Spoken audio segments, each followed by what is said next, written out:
Hey everybody, this is Alan from Woodcrest Bonsai. Today I'm going to be repotting this tiger bark Retusa ficus.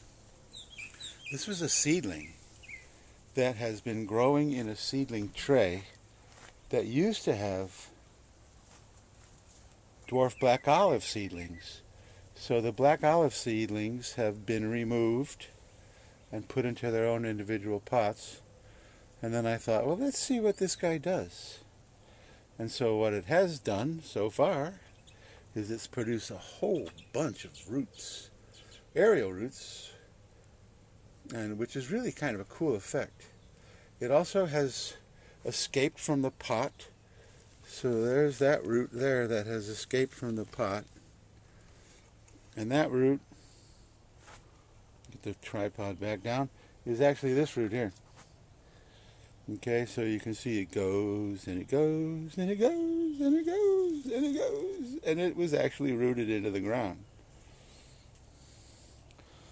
This guy has also had one major trunk chop right there. And it's going to get a few more major trunk chops here in just a few seconds. Oh, and if we look at how tall it is before we do the trunk chop, it's pretty tall. But all that's coming off. It's just going to be, well, I don't want to call it a stump, but it's just going to be a stump. All right, so I'm going to take this one off right about there.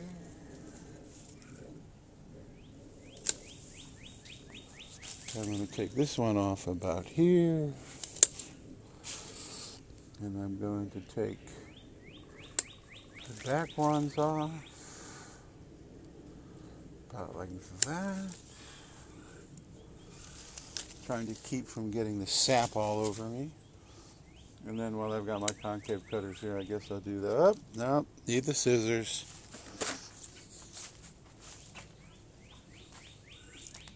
I guess I can do the scissors from here.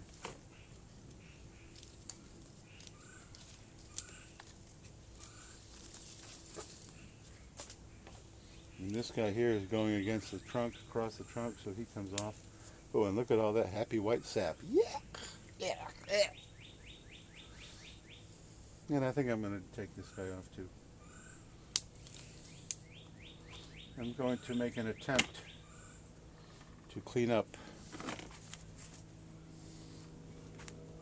the scar here, so it's not so truncated.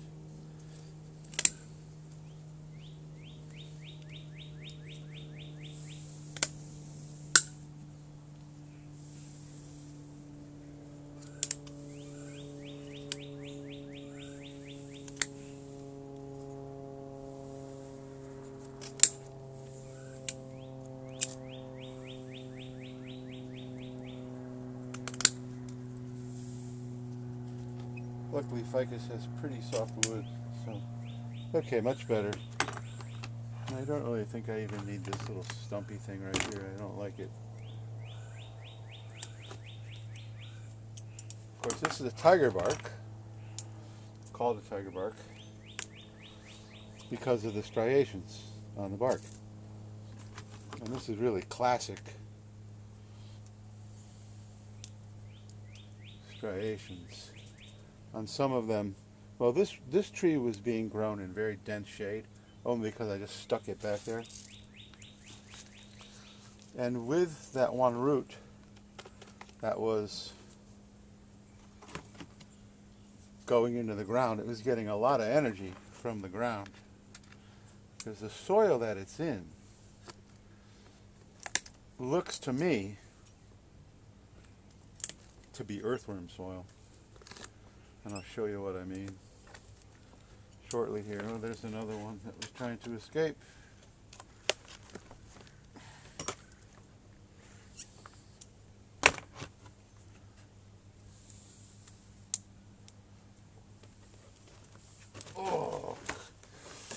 Sometimes the wood is too soft, just doesn't want to cut. And here's another one that was escaping.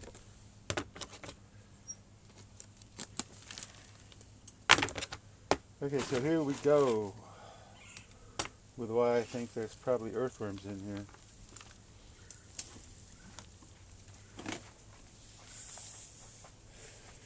And now that it's much smaller, I think we can zoom in a little more. But here, if we look at the soil, you'll see how it's kind of all,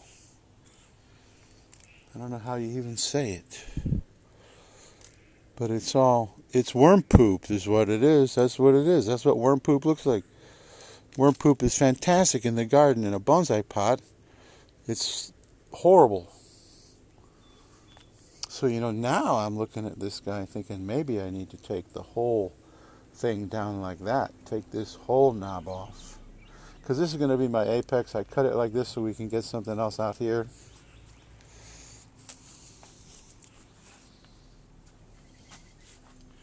So temporarily, I'm just going to take him out of the way. God, is it heavy.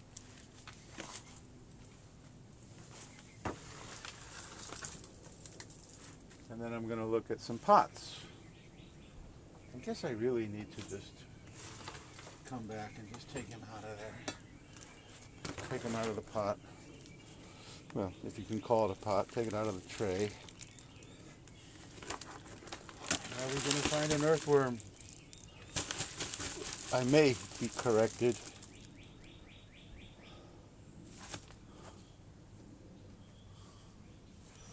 May not find an earthworm. But they've been and gone.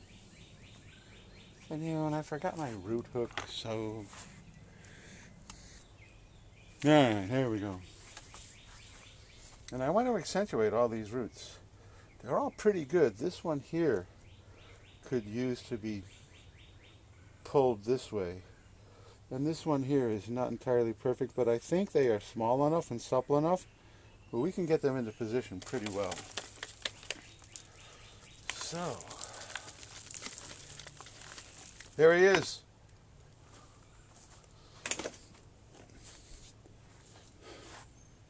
The culprit. He's just a tiny little guy. There may be multiple ones. Oops, well, he fell on the ground, which is where he belongs. And over time, earthworms will destroy the soil to the point where most plants will die. This guy is probably as healthy as it was for a few reasons. Number one, it's a ficus, and they're almost indestructible. Number two is it had roots that had been able to elongate all the way into the ground.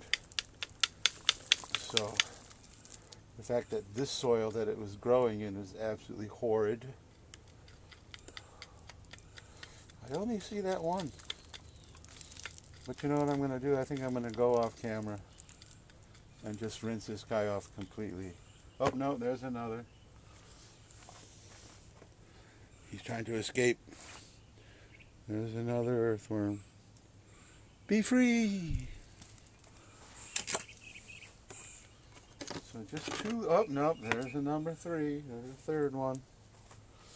So, and it was obvious it had earthworms because this is just classic earthworm soil.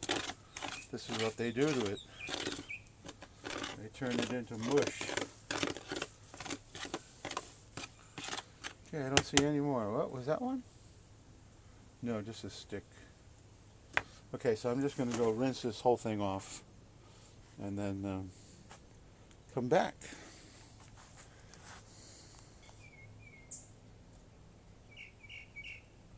Okay. I don't like this.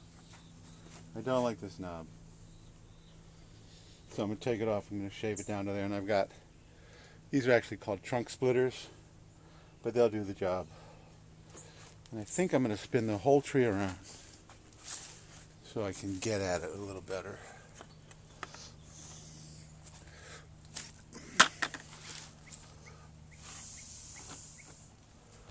Just take that whole thing off. I won't be able to do it all at once. But as I said before, ficus has very soft wood, so it's not that difficult. Something like a hornbeam, you'd be really struggling to chop this thing out of there.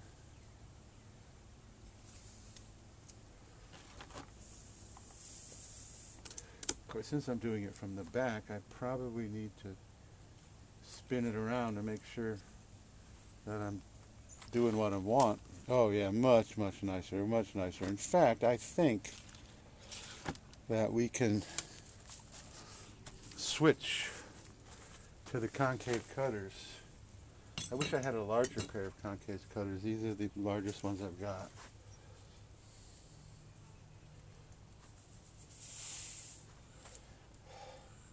And unfortunately, the sharpest ones I've got too.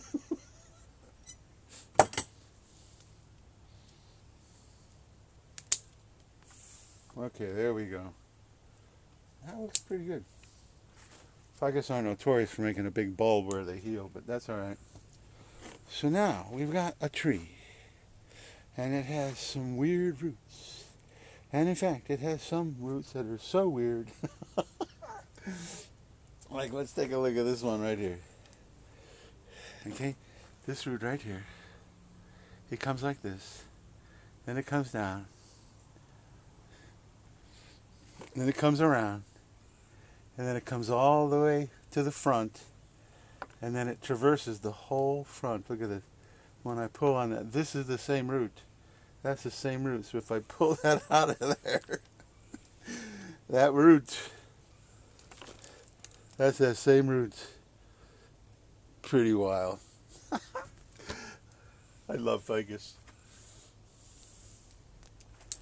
So now, and except for being very tender to cold and not really enjoying cold at all, and in fact dying if they freeze, ficus are indestructible.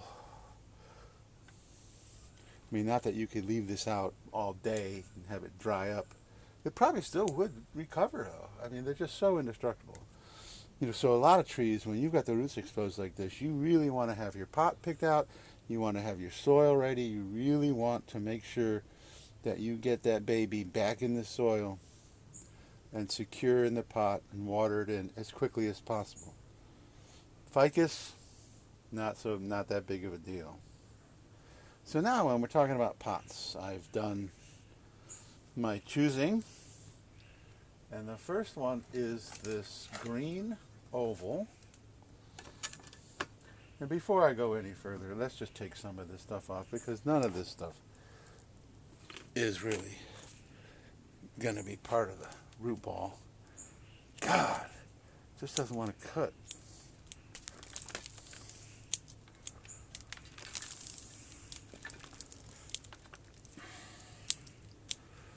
Come on. Okay, well, we'll just rip them off and pretend to be cutting them. And then we're going to take that crazy root and cut him off. And here's another one that's pretty crazy. Right hand turn. But we have a root right there, so I'm going to chop it to there. And then this one needs to be chopped to there.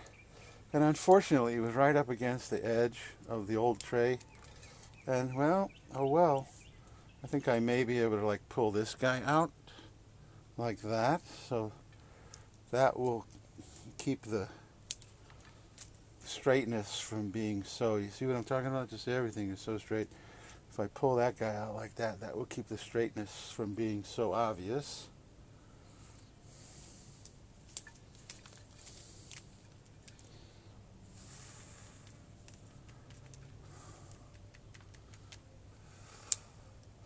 And I'm hoping, I'm really not planning on doing anything with the bottom, because it was in such a small tray to begin with.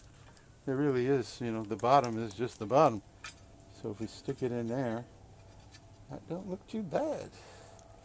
We have these roots here that need to come, because all the trays that I've picked are all pretty close to the same. Boy, this heavy duty root can probably come back. I wonder if I can pull these guys apart so they're not twisted on each other. Or conversely, just take one of them off.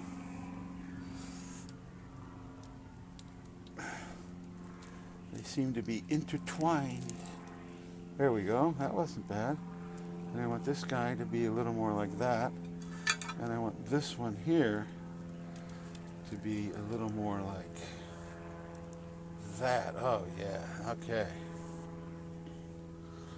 And get these guys that come out a little bit more to hide the fact that it was so straight in that pot. Okay, so now we do the eyeball trick. How does that look in this pot? If it's going to go in this pot, it needs to still be cut a little bit. But it's not that bad. Although based on how massive the roots are going to end up being, because these are all going to fuse into just a gigantic, massive root at some point, I think this pot's a little bit small. And when I look at it, I may just tweak it just a tiny bit up like that, so that our new apex is not like way over. Okay, so let's get the second pot. And I think I can still cut this stuff out of here. I mean, in theory, you could take everything off into just like a 2-inch round stumps of trunk, and it would still grow back. I mean, it's a ficus. Like I said, indestructible except for freezing. And of course, you could not water one forever and ever and ever, and it would eventually die. This is a very interesting pot. This is a plastic pot, which is extremely old, extremely crusty, and I looked at it here. It's called a Fuku bonsai tray, 1272. And I would testify under oath that this is the date that it was manufactured. 1272. I know. We need a moment of silence to honor just how incredibly old this pot is.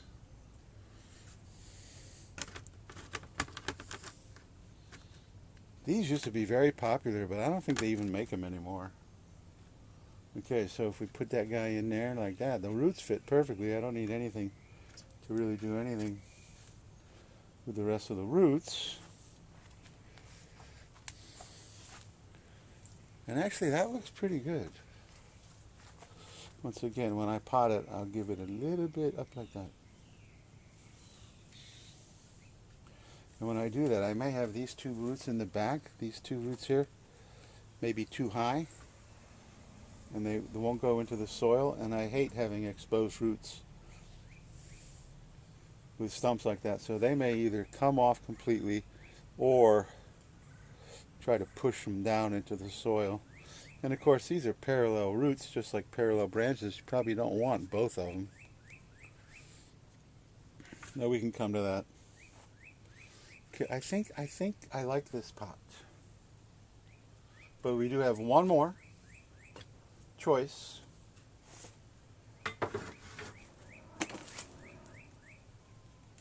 And this is a mica pot. So mica is also a type of plastic, but it's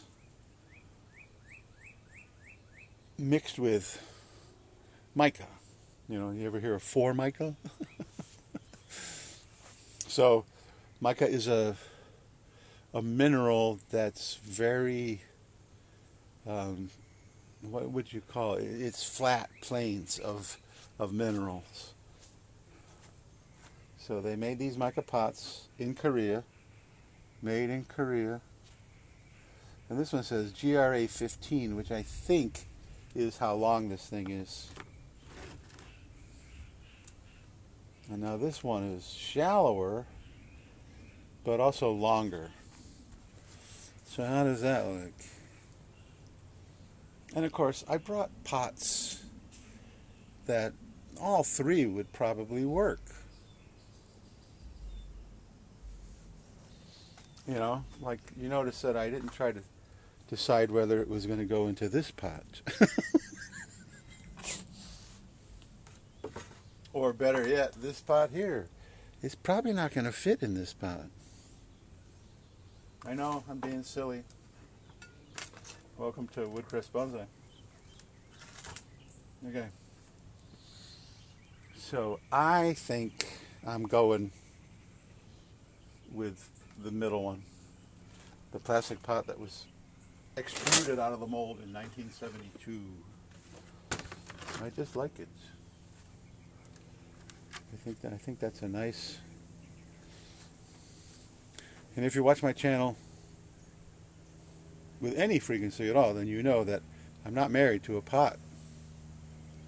If this tree grows in this pot for 4 or 5 years, 10, 15 years, and it still looks great, then fantastic. If I want to decide to put it into a different pot, I have no problem with taking trees and putting them into different pots over a period of time. But I think this is the one I'm going for. And I like the fact that I've been able to manipulate the roots out so they're the ones that were twisted and turned. And I love the fact that I'm going to be able to have this guy and these two here come forward. And I want this real little feeder roots. I want them down in the soil. Because these small roots here are a huge part of this tree. So that looks pretty good. So now then we have the issue of the drain holes. And as you can see, for some reason it never got to this, but the drain holes are actually, when the pot is extruded, there's a little tiny piece of plastic that you then have to knock out. And they've been knocked out in every single one except for that, and I have no idea why. I'm not sure if I could even do it. You know what? I'm not sure it's even necessary. But there probably is the need for some screen. So I think I'm just going to take my screen. Should I just do one giant piece of screen? I think I'm just going to do individual pieces of screen. Plus I'm realizing that the soil that I have is not coarse enough. So, once again, I'll be back. Alright, is that going to be enough soil? I can always top dress it with the smaller stuff. So now, when it comes to cutting the screen, I use a different pair of scissors. I just use a regular plain old scissors because my bonsai scissors, these shears, they don't cut screen well at all. I mean, it's almost pitiful how bad it is. And I won't be able to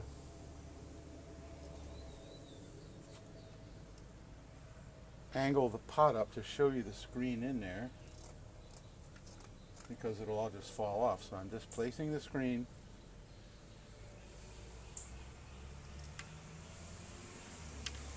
over each hole.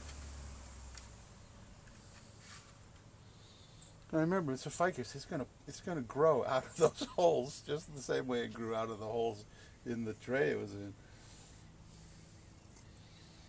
It's like I keep threatening to make a video called Ficus Masters of Escape.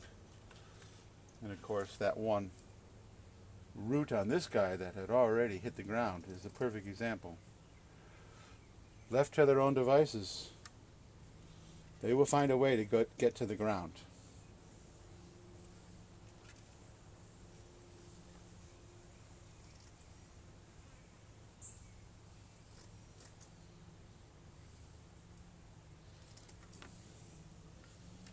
Okay.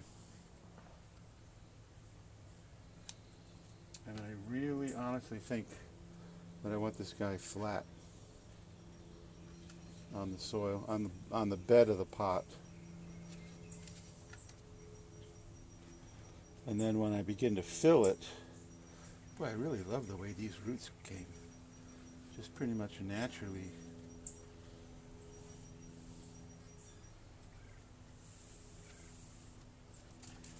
I'm going to try to feather some of them out. And then when I fill it up with soil, I'll bring it like that. And even these roots here, looks like they're still going to be under the soil. So that's a good thing too.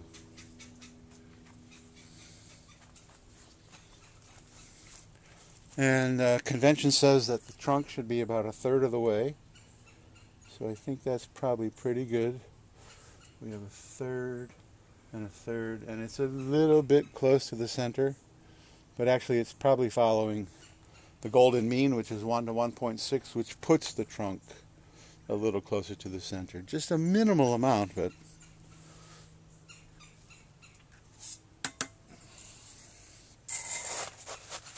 okay. So now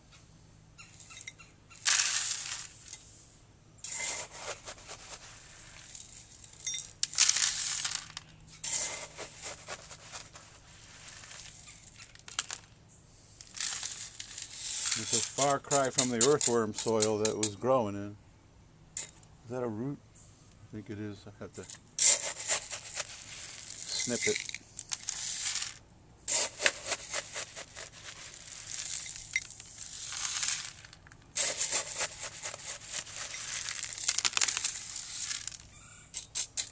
Alright, so now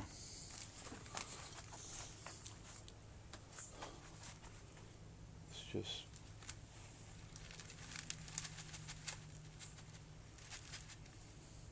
oh yeah, perfect. Just what I'm looking at. Now this root here is a little high, but I think once the soil is filled in, this one here too, that it'll be covered. So the next thing I'm going to do with these two exposed roots is push them down into the soil.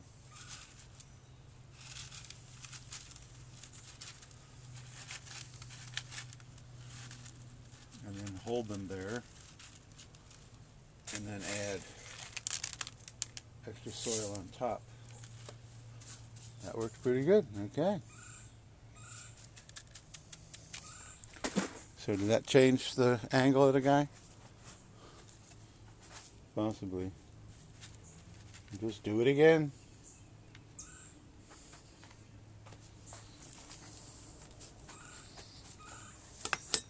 Try to keep him up.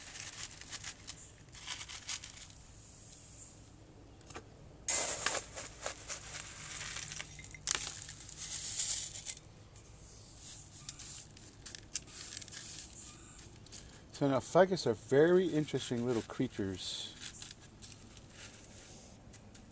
because the fig that you see on a ficus tree is actually the fruit, and the flowers grow inside of the fruit. You never see the flowers on a fig. Even the edible fig trees that you buy at the store that you eat, there's kind of like that goo in the middle. Those are the flowers. And then each fig has a hole at the very end, opposite of where it's emerged from the trunk. And that hole allows a wasp to enter the fruit and feed off the nectar and the pollen, and in doing so, didn't I bring that with? Come on. I was going to bring my chopstick. Oh yeah, there it is. It fell off. Fell down. Thought for sure I brought it with.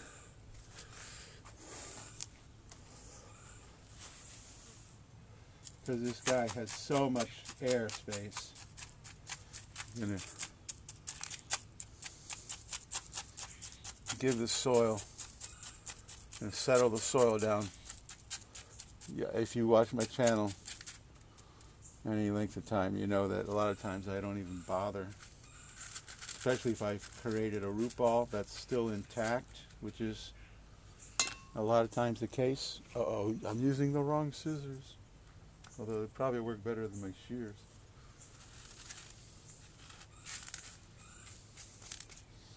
I'm just so happy that I got the roots that were all twisted around to be in the place that exactly the place that I want, the way I want it.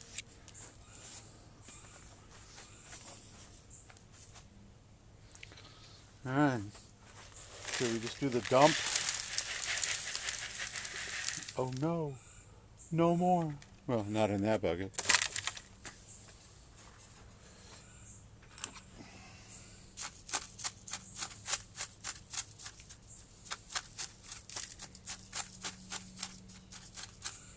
And this soil here is a combination of lava rock, two different types of lava rock. There's black and there's red. So you see black and red. And lava rock, for me, because I can't speak for anybody else, makes fantastic bonsai soil because it's like little sponges, but it's also very hard.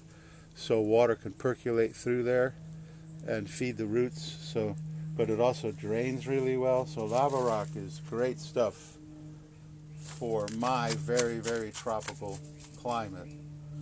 And I mean, I say tropical, I'm not tropical at all as far as science is concerned. Alright, so do I get more coarse? I think I do. I can do a top dressing of the finer material, but I still think it needs probably another 1/4 inch of coarse. And I've just got another bucket. Oh, do I have one right here? Or is this one is empty too? I think this one is empty too. Well, a tiny little bit. Might work.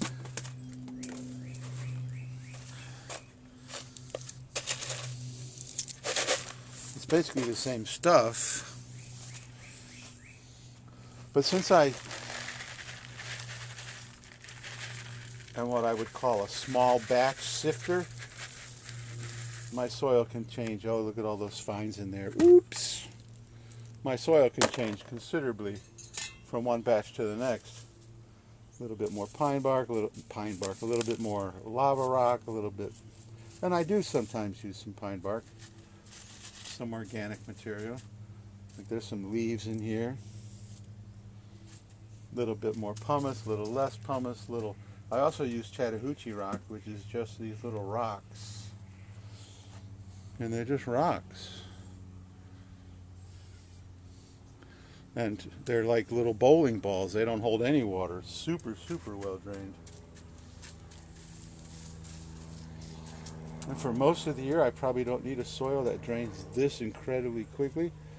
But when the rainy season starts, and we're coming pretty close now, it's usually the end of May, but we've got rain in the forecast today.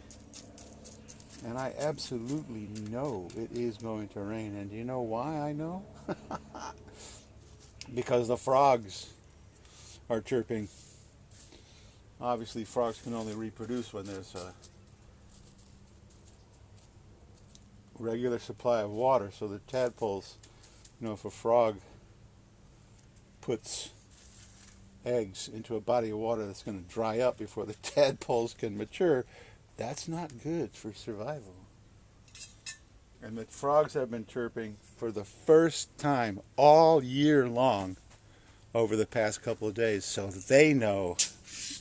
And of course the weatherman's been predicting it too, but it's so interesting that the frogs just started chirping just last night.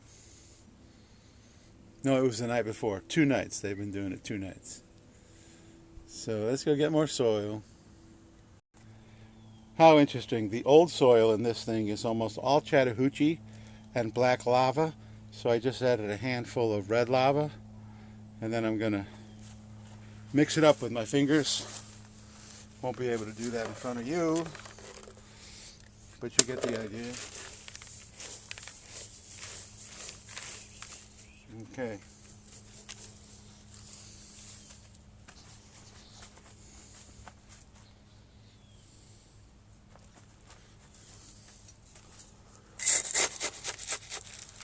This also seems to have a little bit more organic matter.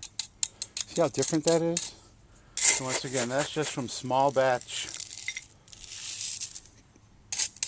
soil sifting.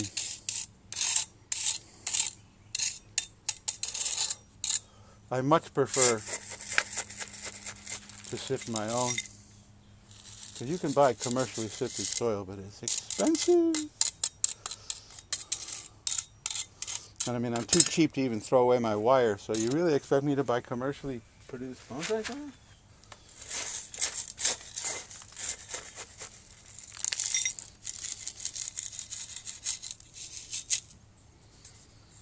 And this plastic pot has sat empty for decades. So it's kind of a milestone that it is actually going to hold a tree. Alright, do I really need to chop dress it? Probably not. But I'm going to anyway, why not? Just to make it purty, not necessarily for any kind of drainage per se. Just to make it purty.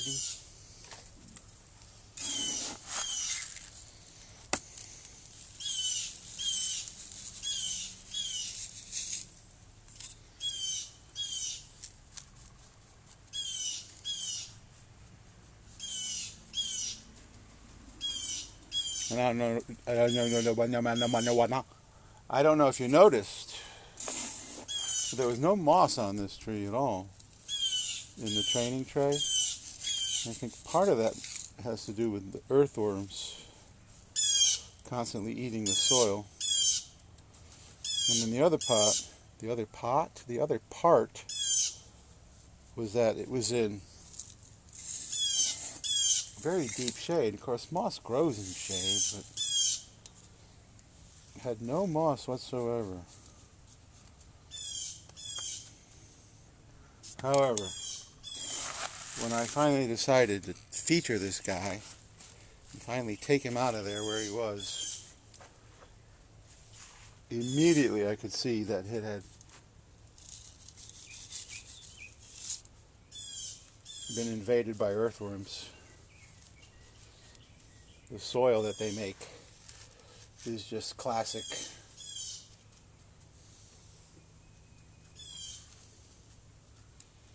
Alright, here we go. Get some of these large red chunks out of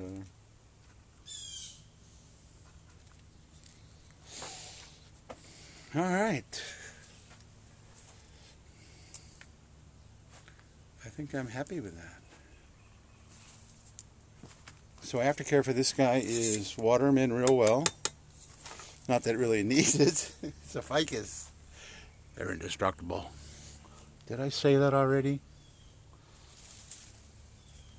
And of course, when I say the term indestructible, I'm talking about under normal operating conditions.